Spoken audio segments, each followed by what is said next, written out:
We're here at a very secret location with the founder of Waterloo Classics, Darren Sullivan, and he's going to show us around his facility for classic car storage. Darren, tell me a little bit about Waterloo Classics and your facility here. Yeah, well, Waterloo Classics is a monthly car meet that I created just to give us a place to go with our cars. The third Saturday of every month, we're on Lower Marsh by Waterloo Station. And we can park our cars there? Absolutely, yes. On a Saturday? On a Saturday. Free parking. People kept asking me, where can I keep my car? And so I worked with Lambeth Council. It took me 5 years for them to give me permission to rent this place from them. And finally, when they did, we cleaned it up, fixed the doors, added electricity and water, and I rent the bays out to people with classic cars. I invited people to store their cars here for people who wanted to tinker on their car. Right. So not just store it, people to actually work on the cars. A community where we can work with each other, borrow tools, get advice from each other. Yeah. When this Tinker Day that we're having today is exactly what I set this garage up for. We've got a number of cars here, including this beautifully scruffy 1957 MGA that I imported from Texas. Still has a Texas plate on it. Why did you decide to have it looking the way it is now?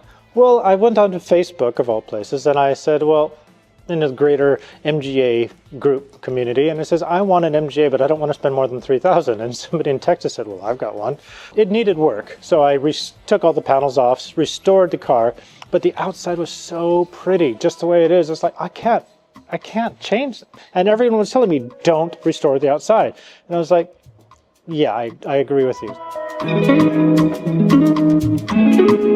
What happens when you go to a Tinker Day and realise on the way that your MOT was due to run out? We're off to get an MOT on Tahiti Blue, and we're following behind Darren Sullivan of Waterloo Classics. So he's got somebody that's local to where we are today that can do an MOT for us. I hope that this car passes this MOT.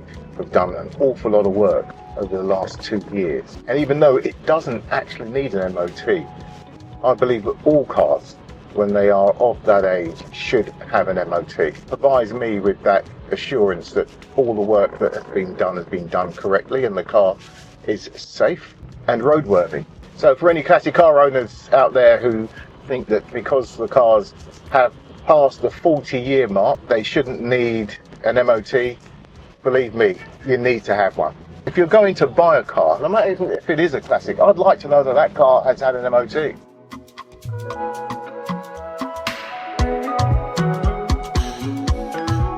John, my pride and joy, look after her for me. Well taken care of. Thank you very much. Okay. All right. Thank you. The first time I've let her out of my sight now for the last, 2 years.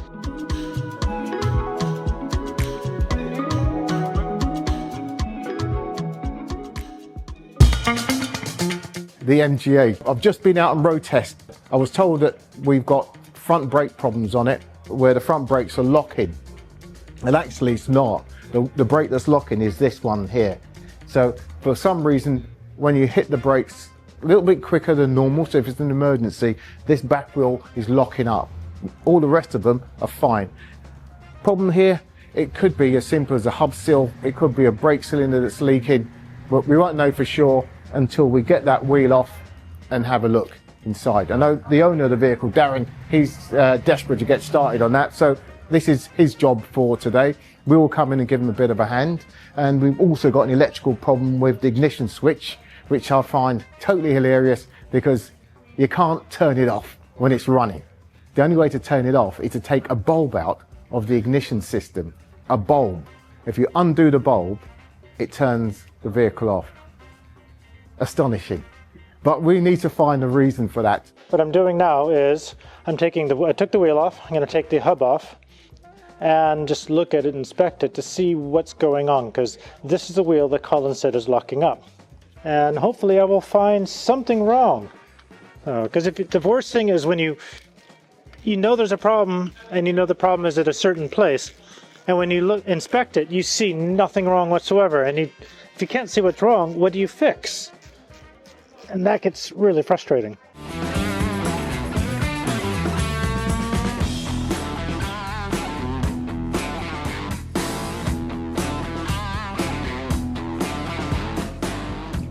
So on this side over here, it looks fine. It's in good condition. There's no visible issues whatsoever. Can't see anything wrong with it whatsoever. So I took off the other side as well, took off the other wheel and the other hub. And on that side over there, I found something kind of fun. Well, not fun, but something explanatory. I just came up with that word. So here, if you look at the hub itself, you see all this right here? This is from like grease coming out. And if I were to open it like this, the inside is just wet. So that's from axle oil.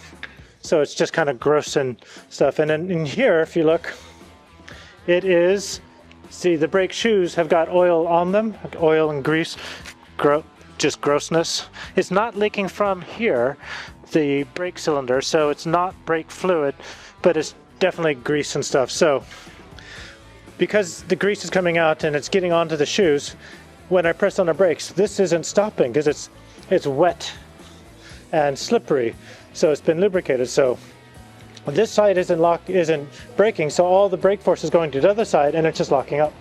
So it's a really simple solution and a really simple issue.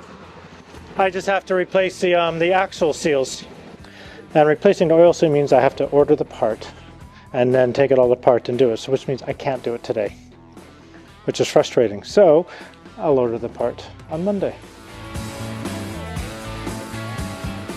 Darren, did you want me to look at your light or not? Yes, I do. You do? Okay. Right, you guys sort yourself out, I'll have a quick look.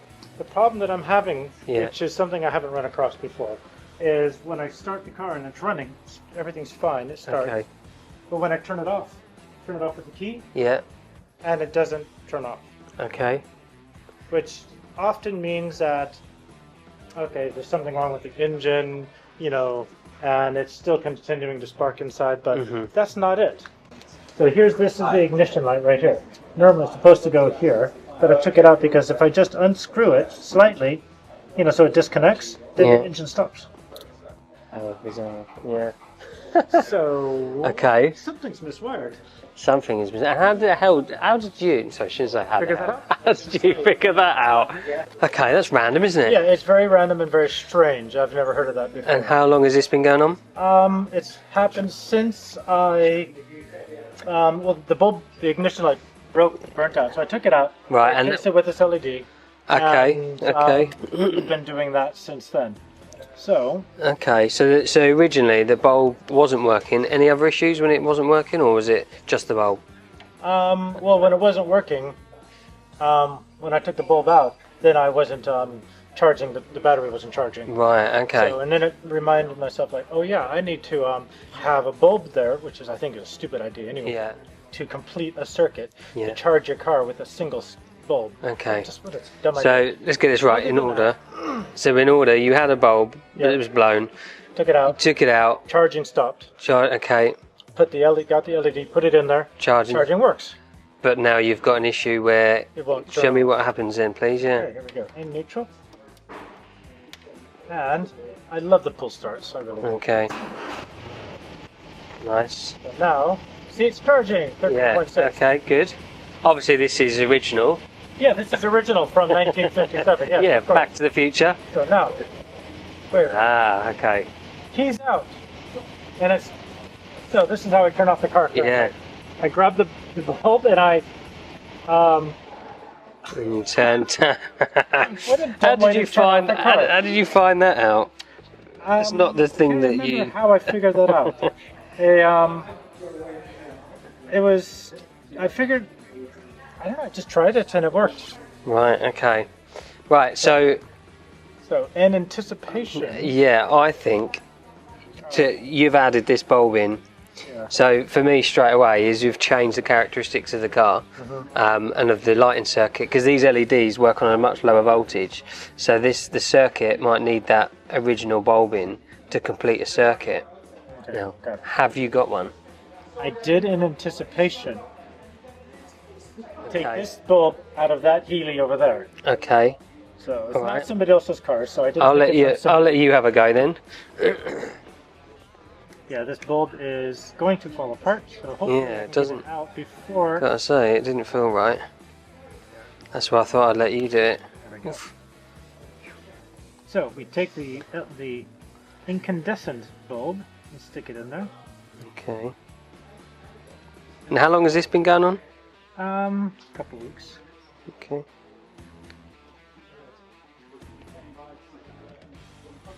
There we go. Right. Okay, well let's try that. Bulb's working. Bulb's working. So we would have a red light.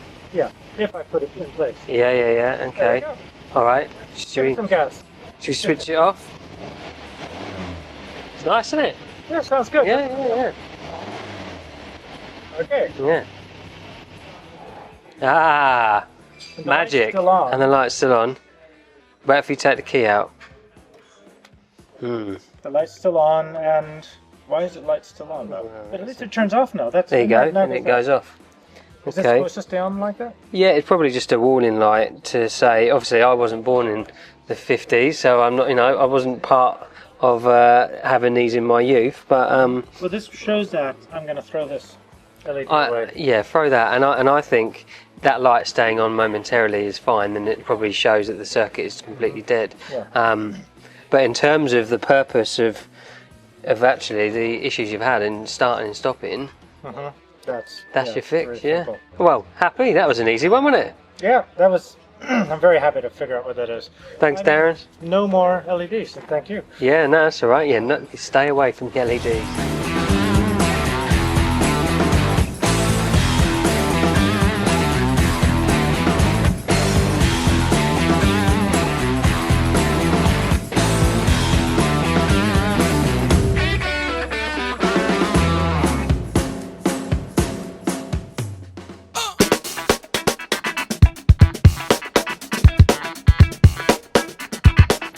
This is a Riley. I think it's a Riley RM3, 1954. So this car's about 70 years old.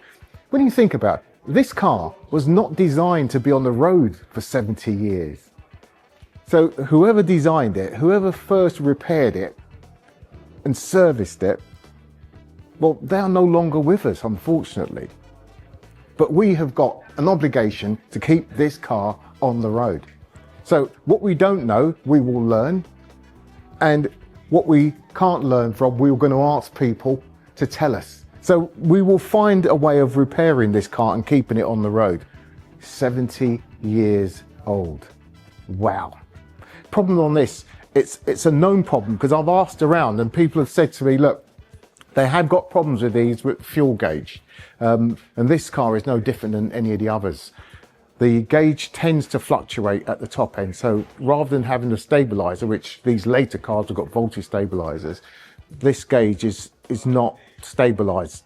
So it just bounces up and down. We're going to have a look at it, see what we can do. It's got a float assembly for the tank that's quite mechanical in the way that it works. So we're going to have to try and suss out how the mechanical parts of this assembly works with the electrical parts that get up to the dashboard and give us our reading. So it's one of those vehicles that it's probably going to be a learning curve. We're going to take a bit of time. These cars are now being sold for an extortionately cheap price. And the reason why is the diminishing market. Less and less people that were around in the days when this car was having its heyday are still with us. And because that market is shrinking, there is no demand. So the price goes down. But as we find cars become newer, we have modern classics. The younger generation are now looking at cars that they grew up with. So the cars that made around the 2000 mark are the ones now most prized. Yes. So something like that from 1975 is not seen by the younger generation to be the car that they want. So they're looking at the 1990s up to the 2000s, but that's where the market is at its prime. What do you think has happened? Tim has filled the tank on the car. It's probably not been filled for some time. What may have happened to it is the float has detached itself from the tank unit, and because of that, the unit itself, the arm, is now sitting at the top quite high. So it shows just every time you turn the ignition on that you've got a full tank of fuel. but I think the float in itself is possibly sitting at the bottom of the tank. So too big a job for us to take on today, because we've got to drop the tank out. We'd have to drain it, and of course we can't drain tanks. So it would mean taking the tank out, running it as low as possible, and then we can hopefully then take the tank out and have a look inside, see if that float has become detached. If it has, which I'm 99% sure it has, then we can refit it, and then we'll be on our way rather than actually replace it. But there is also the possibility that you could need a completely new sender unit, and if it needs that sender unit, as Tim's already investigated, it's about £100. But if it does the job, it's £100 well worth spending.